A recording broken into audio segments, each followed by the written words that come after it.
702. The Open Line. It is the Open Line. Were you watching that game, that Bafana game yesterday? I was watching quite closely, and I was listening to a lot of what you guys had said to me prior. Remember how many of you had said to me that we must be very worried about Zimbabwe. Oh, and I learned why. Yesterday I was very worried. I was sitting on the edge of my seat. At some point, I just said, when is this game ending? I need this match to end. The emotional roller coaster. And I felt at some point that, so I understood, it was explained to me that we just needed a draw to go through, right? But at some point, even that I felt may have been under threat. And it felt like Zimbabwe knew what they were doing, and, they seemed dominant. Of course, the stats and the numbers didn't say so, but they felt to me, they looked very confident. And I've been looking at a lot more analysis online, and many of you saying, the fact that Bafana's midfield is a little shaky, and, this is not the team that's going to make us win the tournament, and something needs to happen. There needs to be a shift. But isn't it beautiful that the country is watching, we're rallying behind our boys? But there was a time where we didn't even bother to watch a Bafana match because we knew, that we wouldn't get very far. In fact, we didn't even expect us to qualify for tournaments like this. And now we expect us to even go through, top 16. We expect to go through. And I think that's amazing. I think that there's been a big shift. I think there's been, we are just in a new phase right now as a country when it comes to football. And I love to see how everyone is contributing and weighing in. I know I promised you that I'm going to be buying a Bafana t-shirt if we win. I need us to win one more match. Just one more. If we win one more, I promise I'm going to buy my Bafana t-shirt. I promise I will wear it. I just need one more push. Yesterday I was a little uncomfortable, my heart was in my throat. What's that video? There's that video of President Cyril Ramaphosa. What does he say? Yes, I felt like that, where he says, my heart almost stopped. Same with me yesterday. And I'm really, really happy. And I know that many of you are happy. So get in touch with me. I'm taking your call 011-883-0702, but also send me a WhatsApp if you would rather send a WhatsApp. Someone else here saying, I see some voice notes coming in. I think many of them are about Bafana, so we'll be taking those as well.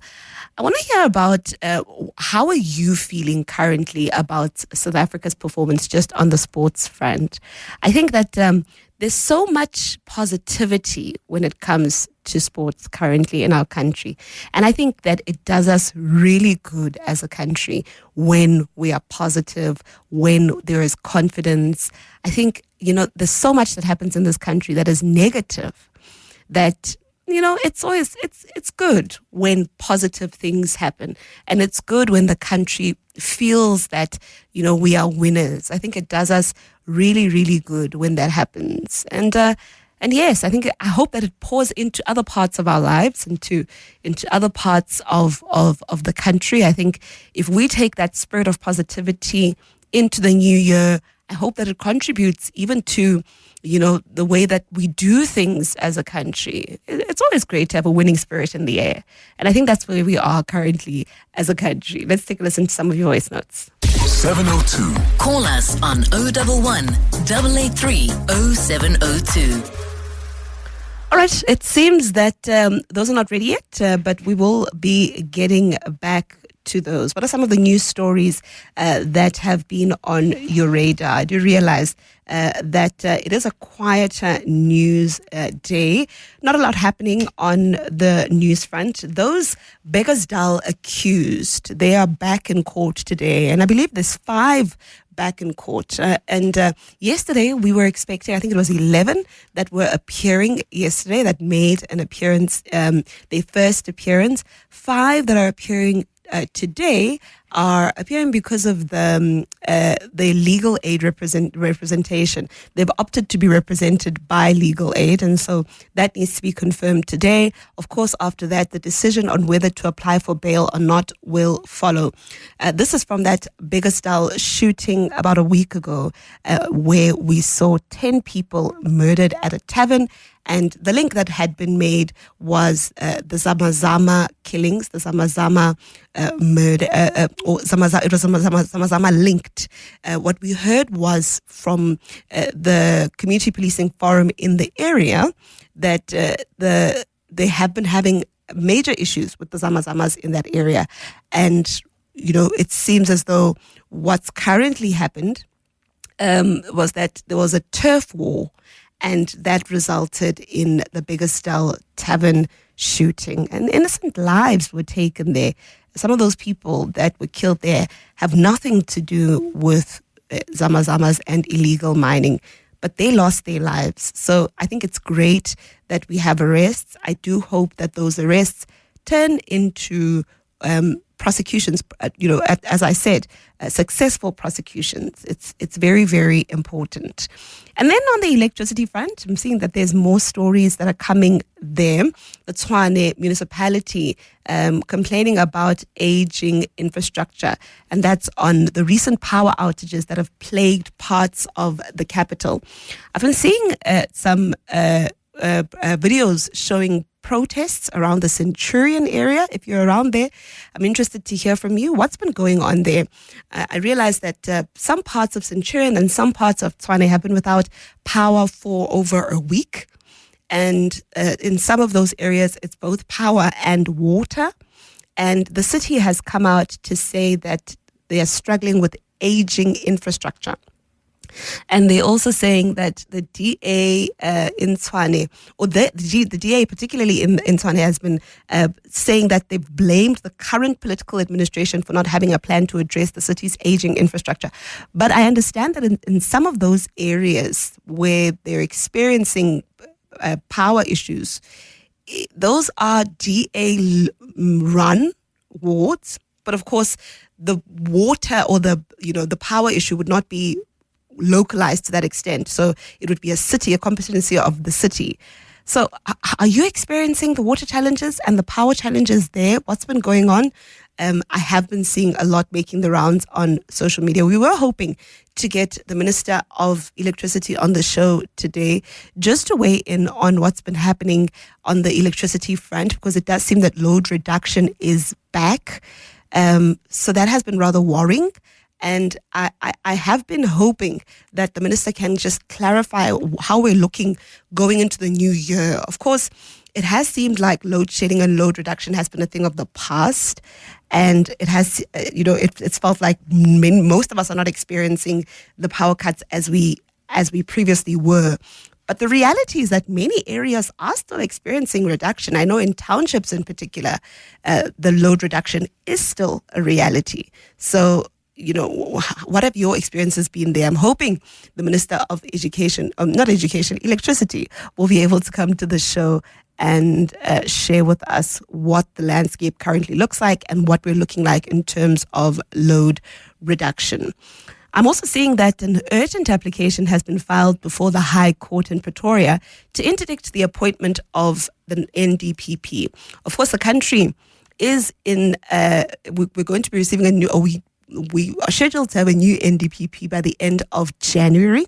The term of the current National Director of Public Prosecutions, that is Advocate Shamala Batoyi, comes to an end at the end of January, and there have been interviews. 6 candidates were interviewed over the last few weeks, and we are expecting the President to actually announce that soon. We've been on the lookout for that announcement from the President. I know that the advisory panel that was put together had recommended a name to President Cyril Ramaphosa, or names that were eligible for appointment to President Cyril Ramaphosa. And we've been waiting for the President to come out and give that announcement. But I'm seeing now that Bikulu and Partners has taken issue with the advisory panel's alleged failure to properly consider its objection to Advocate Hermione Cronje. Now, Grenier is one of the candidates who were interviewed. She's also a former head of the investigating directorate, and she was interviewed second last during the interview process, and there was an objection to her appointment. Now, Bikulu and partners feel that that advisory panel did not adequately deal with that complaint against advocate Hermione Grenier, and so they are challenging her candidature. Now, I am looking forward to hearing how the advisory panel is going to be dealing with this. That process of the appointment of the NDPP has really been an interesting one to watch, because there's been a challenge, or there were issues particularly with the process when the interview started. You may remember that the DA had threatened to go to court, particularly flagging the candidature of Menzi Smelane, the former NDPP, advocate Menzi Smelane, and they said that if we continue with that, we are going to be, or if they continue with interviewing him, they are going to be heading to court. And so what we've seen now is that there's been more legal issues around the candidature of other candidates. We know that there were complaints against Advocate Andrea Johnson, the current head of the investigating directorate. There was an objection, a number of objections against the appointment or the candidature and the interviewing of Hermione Grenier. And I'm seeing now that it might be heading to court. All of this is happening while we wait for President Cyril Ramaphosa to announce a name. So those are some of the issues on my radar, some of the stories that are making headlines. And get in touch with us. This is the 702 open line, 011-883-0702, 072-702-1702. Hi, Kgomotso. It's always lovely to hear your voice on radio. Regarding the power outages, we live in Harties, and the power outages have been extending to our area as well. It's been so frustrating because this festive season, it's been going every second day, basically, for extensive periods. Last night, yesterday evening, it went at 5 o'clock, only returned at like maybe 10 p.m. And it's very frustrating to hear that they're saying it's aging infrastructure or whatever the excuse is, because why isn't anything being done about it? If the infrastructure is aging, why haven't they done anything about it? Or why haven't they started, maintenance work, replacement work, whatever it needs to do, whatever they need to do in order to resolve it? Why has that not happened? It's so frustrating to be paying clients and to be experiencing this consistently, and especially during this time of the festive season. I just want to confirm that it's not only in the Pretoria Centurion area, it's extending all the way to Harties, and I feel like the city of Tshwane really need to pull up their socks and figure something out, because it's beyond frustrating at this point. Yeah. Thank you so much for that voice note. I mean, that's so concerning, the fact that it's even moving towards Harties. And I agree. I don't think that the excuse that it's aging infrastructure, passes. I don't think that excuse stands, particularly because people are paying. People continue to pay, and it's your work to then fix it. The city of Tshwane must fix the infrastructure. I don't know what they expect residents to do and what they can do, So, I really am hoping that we'll be able to have someone on the show over the next few days to speak to the electricity crisis. I have been seeing some protests that have been erupting in parts of the city, people taking to the streets, blocking roads with their cars. And I do think that the frustration is mounting, especially in places where it's both water and electricity. It's an important conversation to have, and I'm hoping we can get to it. Good morning, Kgomotso. We should not take comfort in the fact that those thugs who killed 14 people in it haven't been arrested. If you look at the stats in Botswana, Zimbabwe, the entire SADC actually, you will be shocked to learn that there's less than 500 prisoners in each and every one of those countries that are coming from outside. So in other words, they've got less than 500 prisoners in their prison populations. And then come to SA, we've got more than 22,000 prisoners in our populations. Now that goes to show you that we are living in a very useless country that has got no borders, but that has got no regard for the lives of poor people, where you can actually have so many illegal immigrants in your prisons. Go check out the Portfolio Committee on Correctional Services. You will be shocked to see how many people are in our prisons. Hey, yeah, it's bittersweet, and I appreciate that voice note, because at the least, you think at least people have been arrested.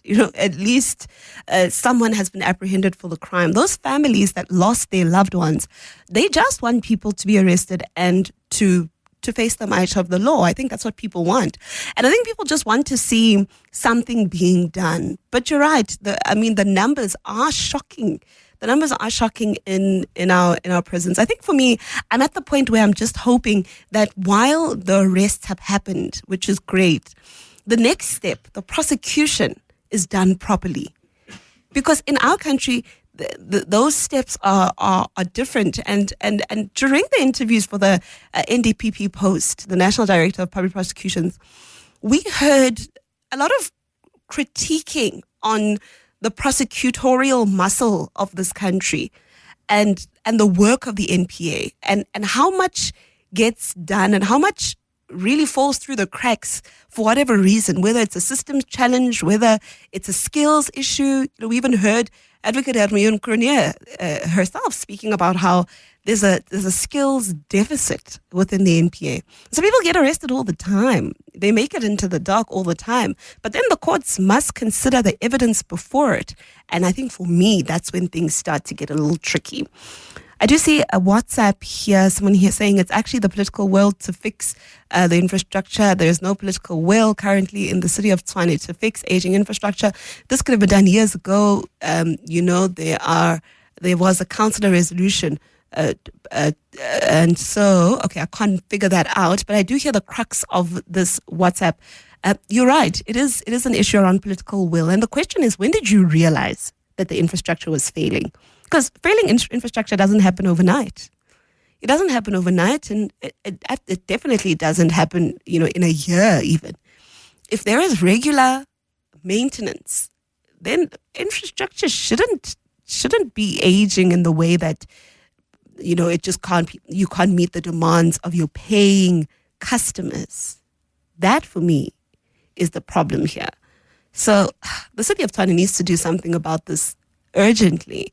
And I can feel the frustration just mounting, and people taking to the streets is a sign of exactly how they feel. But I also think that the question here then is what happens now? Okay, you figured out that the infrastructure is aging. You've identified the problem.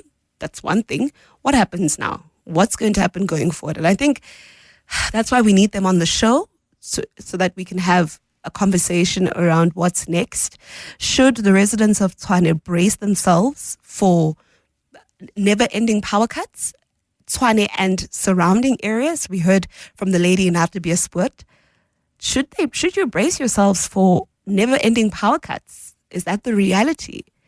Should people try find alternative power sources? Is that even, how do you expect that from people who are paying in this economy? You expect people to find alternative power sources while they continue to pay for power that you're not providing? I don't think that that's okay. And I do think that, someone needs to give an answer here. So, we're speaking about the power challenges in Tshwane. We're speaking about the electricity challenges in the surrounding areas around Tshwane, who are supplied by the city of Tshwane. And I also understand that there's water problems also there. Also, some of you weighing in on the crime issue and the arrests of those accused in the Beggersdal Tavern. It's actually a massacre. That number of people qualifies to be called a massacre. And then, of course, there's an urgent application filed before the High Court to interdict the appointment of the National Director of Public Prosecutions. All of this happening while President Cyril Ramaphosa is expected at any moment now to announce the appointment or his preferred candidate for the position of National Director of Public Prosecutions. Also, this is a great day to be South African. Bafana winning 3-2 against Zimbabwe yesterday. What are your thoughts on that? 702. WhatsApp us on 072 702 1702. Modise. So, man, I think we need to applaud Coach Kgomotso with what he did with the team, Bafana Bafana. You know, you can see the courage, the fighting spirit amongst the boys, amongst the dressing room. And trust me, if you remember in 1996, when Bafana won the AFCON Cup, they did the same thing as they did now. So by saying that, we're going to take this AFCON. Bookmark this voice note. Is that confidence, is it still there after yesterday's match? I've been seeing, it's been so interesting for me to see how people we're happy we won, we're relieved we've made it through, but many people saying the way that we've been playing, we're not so sure this is going to get us to the very, very end. Of course, that performance yesterday from Bafana, really lovely to see and really happy that we've gotten to the point where we've actually won, but also that the country is rallying behind our boys is absolutely amazing. The energy is amazing. But is this the Bafana? Is this the squad that you think is going to get us to the very, very end? I think Hugo Broos has done amazing. I agree. And I think that, he'll continue to do really well. But is that enough? Is this enough to make us AFCON champions once again? I'm taking your voice notes and your calls on the Bafana's performance yesterday. This is the 702 open line. It's the Clement Manyathela show. My name is Kgomotso Modise. I'm in for Clement. Thank you so much for tuning in. And of course, I'm taking your calls on 011-883-0702. What's on your mind today? Is it the Bafana magic? Are you wearing your Bafana shirt today? I know I promised to buy a Bafana shirt soon, and I will. I'll most probably buy it if we win again. Just give me one more win, I'll buy it. But are you wearing your Bafana shirt today? Are you proud to be South African today? And are you going to continue to support our boys as they're out in Morocco? Get in touch with us. Hi, Kgomotso. Look, we won by chance. And I think if they continue playing like this, Hashim, they'll be out in no time. They qualified for the last 16, but if they continue playing the way they are playing, they will not even get any further. So I think they need to really play their game. Yeah, they really played a horrible game. It was so boring. It was good enough to win against Zimbabwe, but it was really bad. Hi. I've been hearing this view and this sentiment a lot. That it was a really bad game. Look, what I can tell you as a person who was watching, but is not a knowledgeable soccer person or football person, is that it really felt, I was very anxious throughout the game. And I could feel Zimbabwe pushing back. I could feel Zimbabwe fighting. And they really wanted it too. And I do feel like in the beginning things were tighter for Bafana, but I do think when Zimbabwe scored or when they equalized, there was a bit of, it shook us a bit. Tell me if you concur or if you think my analysis is off. But I did feel like there was a bit of panic from our boys as soon as Zimbabwe equalized. Also, I was commenting on the mental strength that football needs you to have. Because at the point where I believe it was the first goal that was actually an own goal, by Zimbabwe, and I felt, imagine being part of an own goal, of course, against your team so early in the game, and the mental strength that you need to have to come back from that and continue to play, and it was. I mean, it was very, very admirable. I felt that the game was. It was neck and neck. It was a tough game for Bafana, and thank God for that penalty, I suppose. Bafana's performances were so poor. They just won because of the errors that Zimbabwe made, the deflection and the penalty. Without that, they were not going to win. Their performance yesterday, they were given a run for their money. At the end of the day, yes, numbers don't lie, but it was a good game, but Zimbabwe actually played well. It was just so unfortunate. They did. Zimbabwe played really well. In fact, when I was remembering how many of you warned me about Zimbabwe, saying, we should be on the lookout for Zimbabwe, I was more worried about Egypt. I had no idea what lay ahead for us against Zimbabwe, and I felt it. It was very, very clear for me.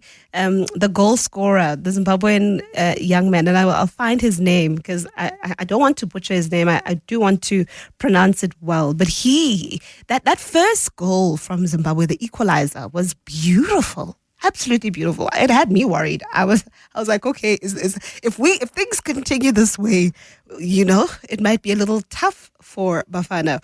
But I did feel that, we need to do better. I think we do need to do better. The young man's name is Tawanda Maswanise. Tawanda Maswanise. Very, very, very good. And that goal had me worried. But did it have you a little worried in the beginning of the game? I think it also gave Zimbabwe a lot more confidence, during the game. And yes, things were very, very, very tight there. But what are you looking forward to now as you, as we, move on to the top 16, last 16 in the AFCON? Do you still have hope? Do you still think we can take this? I don't know. I see someone here saying, Kgomotso, please buy the jersey and stop behaving like cheap politicians. who overpromise and underdeliver. Yeah, if you would liken me to a cheap politician, now I'm definitely going to buy the jersey. I can't have you likening me to that. No, I was saying, buying a Bafana jersey, I want to do it, but I need the confidence that buying that jersey, I won't be disappointed. Nkase swabi. And I was saying, even the Boca jersey, it took me a while to buy that shirt. I had to be sure that we are about to be champions before I bought the shirt. Someone here is saying, hi, so look at these teams, I suppose. Why do we have such an inspiring moniker for our national team? Oh, and I suppose this is the conversation around the name of Bafana Bafana. Someone saying Angola, sable antelopes, Mozambique, black mambas, Botswana, zebras, Burkina Faso, stallions, Cape Verde, blue sharks, and we are just Bafana Bafana. Yeah, this is the conversation we had yesterday, and I think we said we're going to put aside the naming of the team for now while we're in the heart of the AFCON. We just need these boys to bring this home, and I believe in them. I believe they might. Let's take another voice note. Hi there. So with the game against Egypt, I think we can take some positivity out of it in terms of Bafana's performance. I don't think that we should judge this team necessarily from the Zimbabwean game because Zimbabwe is not a pushover team. I mean, we've seen what happened with Zimbabwe when they were playing against Egypt. They scored first and they almost equalized in that game. Egypt won the game, I think, way past the 70th minute. That's when they scored their second goal, or 80th minute. So Zimbabwe is not a pushover team. They're very unpredictable. They showed us in the World Cup qualifiers. They almost spoiled it for us. And they've got good players. I mean, they've got a good keeper. They've got some players playing outside of Africa. So they're not a pushover. So I don't think we can judge Bafana Bafana on the basis of the Zimbabwean games. They were always going to test our defense because they are a good team. They showed why they qualified for AFCON. So, yeah. No, I agree. I agree with that. I saw them yesterday, and I did think that they might just shatter our dreams, even for this AFCON. But what happens now? Because we're going against even stronger teams now in this last 16. And I think the fear is that we just might find ourselves in a position where we're not good enough, especially with how we played yesterday. I think the concern, it's bittersweet for us because while we're happy that we won, and it's great that, we are winning, the question now is, can we win in the way that we are and in the way that we've been playing? Sammy, you're in Centurion. You also want to speak about Bafana. Good morning. Good morning, Kgomotso. Yeah, for me, I'll say Bafana is damned if they lose. They are damned if they win as well. Because people don't know what they want. Right? Even if they were to go on to Soccer World Cup and win the Soccer World Cup, people will still complain. And I can tell you for sure, those are people who've never even played soccer in their life, professional soccer. They're just armchair critics. These are people who won't even manage to run for 5 kilometers. So it's like people are always looking for something to complain about. That's how it is. It's like if you have a record of losing, of performing badly, people are still going to judging you on this record, even if you do great things. And funny enough, these are people who will praise European teams who've never even won the World Cup, like, who are performing poorly. Like, for example, I don't know about Britain, whether Britain has ever won the World Cup, but you'll find people praising Britain, right? USA never won the... Yeah. Were you happy with the performance yesterday and with the Bafana that showed up yesterday? Yeah, the thing is this. Yeah. They won. How they won, how will they won it, what was the bottom line is that they won. That's what matters. It's like when we are racing and then you say to me, no, you only won because I was 5 centimeters behind you. No, I won, I beat you. That's what matters. So people need to decide, do they support the national team or do they not support the national team? And there are some of them who say, if you look at the 1996 squad that won the AFCON, whatever it was, the people that's playing today are not the same ones that were playing in 1996. Yeah. Things have changed. And they are facing different types of opponents. They're facing people comparing Bafana Bafana with Banyana Banyana. Banyana Banyana and Bafana Bafana not playing against the same opponents. Yeah. And even if you can look at Banyana's records, you'll find that they've got a record of losing matches, higher record of losing matches. So people need to decide, do you support this national team or do you not support the national team? Because complaining about things that's what I'm saying, they're damned if they don't, they're damned if they do. Yeah. Sammy, thank you so much for your call. That's Sammy in Centurion saying Bafana is damned if they do or if they don't. But also, I think he points out, hey, a win is a win, hey? A win is a win. Whether it came through a penalty, a win is a win is a win. And so we are happy. We are happy that they won. We're just worried. We hope that they'll make it and they'll continue with their winning, actually, I can't even call it a winning streak because they lost against Egypt. Hopefully they'll win again. Let's go to Tekla in Johannesburg. You want to speak about the power issue as well. Good morning. Morning. How are you? Very well, thank you. Thanks. We're very, very upset. I live in Tarantal. It's a retirement village. It's more old age home. People walk with walkers, have got oxygen. We've just had, for 11 days, no power. All of a sudden, since yesterday, no power again. No power. People are sick here also. People have to throw all their food out. What are we going to do now? Do we have, for another 10 days, no power and have to, throw our food out? People can hardly afford to live here. I mean, it's. I've heard you talking about power cuts. It's unbelievable. How can it happen within a few days again?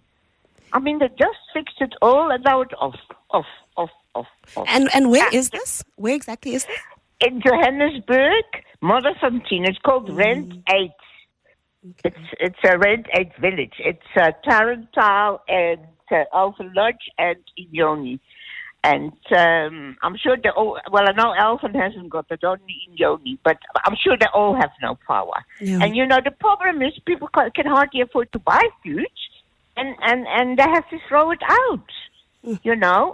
It's absolutely, I don't know what's happening here. Yeah. Nobody knows. I don't know if you can help or phones. I don't know if it's city power or whoever it is, but it's unbearable. Unbearable. Well, I have to go to security to charge my cell phone because you can't charge. Yeah. You can't, and I've got a little gas stove. I can at least make a cup of coffee or whatever. But a lot of people can't even afford to buy that, So we're going to be having a conversation, hopefully, with the city of Tshwane, and I think we can extend that conversation to Johannesburg as well.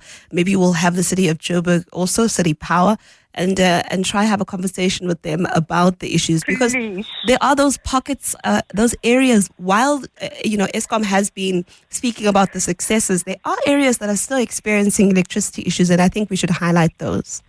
Okay. Thank you so much. Thank you. Really appreciate it. That's Tekla in Johannesburg. She's at an old age home in the Modderfontein area, and it's unacceptable that this happens. I mean, the fact that it goes out for days, and then they say they fix it, and then it comes, it goes away again a day or two afterwards.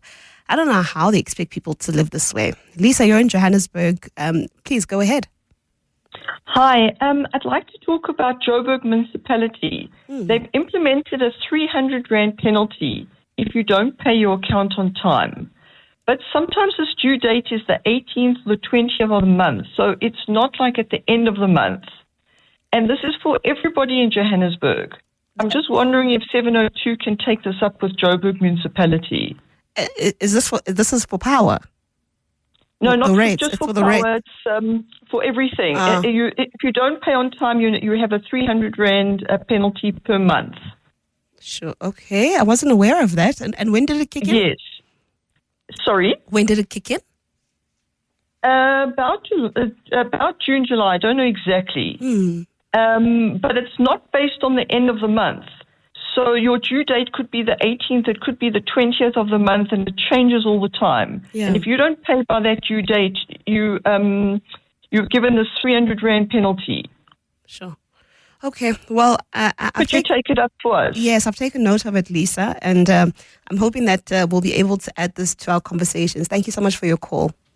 Please, thank you very much. All right, that's Lisa in Johannesburg. Wasn't aware of that penalty, and I wonder if it's kicked in, and if people have already started experiencing those penalties and being charged in that way.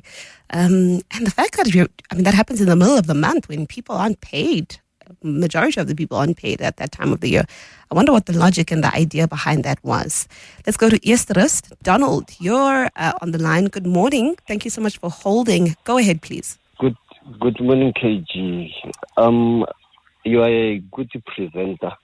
The reason I called on Sunday afternoon, I was in Hammanskraal, where there used to be a train station. I was around that place, around. And then late afternoon, I went to KFC to use their bathroom. It was locked. Then the security guy came to me and said, it's locked because there's no water. To borrow from President Ramaphosa's famous word, surprised. I was surprised that there's no water. Because on many, I don't know how many times, I've seen Tshwane Mayor, Nasipi on TV, proudly saying that the people of Hammanskraal now have water. I was surprised. There were literally no water, toilets locked, and there were people in that place. And this is in the Hammanskraal area? Yeah, in Hammanskraal, where people were killed by dirty, filthy water. Yes. Right in Hammanskraal, yeah. I was surprised. There's no water. But I've seen the mayor many times on TV. Drinking from a tap, saying people of Hammanskraal now have water. You know, Donald, that's the difference. You know, a lot happens for PR. And a lot happens for the eyes of the people. But what you often find is when you go to the ground, the lived experiences of people differs quite a bit to what we are sold and what we see. And I'm hoping, and I'm choosing to believe that that's not the case, and there is a reason for what's going on in Tshwane. But I do think that we need to try get the officials on the show. And I mean, at this time of the year, people are unavailable. People ask, let's do it maybe next year, early next year. But what I'm committing to do is trying, Donald, trying to get people on the show tomorrow already, next week, not tomorrow, next week. Already we have a couple of people lined up who've committed to coming from the people in the Northwest, the cooperative governance people in the Northwest that said they'll come next week. I'm hoping we'll be able to get the city of Tshwane to come onto the show as well to tell us what's going on with power. And I'm committing to trying to get a hold of the mayor as well to explain the water issue in Hammanskraal. Okay? Yeah, all right. Okay. All right. Goodbye. All right. That's Donald in Easterist. Yeah, the reality that I've seen quite a bit is that there's always what happens for show. And politicians do this all the time. They'll show you the good side of what's happening. And it may very well be true that Hammanskraal now doesn't have the water crisis that it had over the last few years. But I also know, and I've done this long enough to know, that when you go to the ground and you go speak to people, the story is always different from what we are told. Hopefully, the mayor can come and answer some questions that I have and that many of you have for her. 702. WhatsApp us on 072 702 1702. Hi, this is Karin. Regarding the due date for the municipal account for Joburg, you can actually call them and set your date of when you want to pay. So that shouldn't be an issue if you're going to pay it late. Like, set the date to the 1st or whatever day you think is appropriate, and they will set it for that day. Okay. I hope that that caller will, has heard that, is still listening, and will get in touch with the city. Of course, that's on that due date. Apparently, there's a due date, and if you don't pay by that time, there's a penalty that the city of Joburg will charge you. That's just the payment for your, electricity, your rates, and just payments in general. I had no idea that was the case. But now that we know that you can set your due date, I hope that many of you will do that so that you're not incurring additional charges. All right, that was the 702 open line. Thank you so much for getting in touch. And thank you so much for your contributions. Many of you on the WhatsApp line saying we need to be kinder to Bafana Bafana and not be so hard on them. They did win after all. And I think where they are in Morocco, looking at the country's comments, I think they might be thinking, it was a win, but we need to do better. And I hope that they'll be able to go beyond this top 16. It is beautiful, though, to see what Bafana Bafana has achieved and what Hugo Bruce has done for this team, and hope that that will continue to be the case.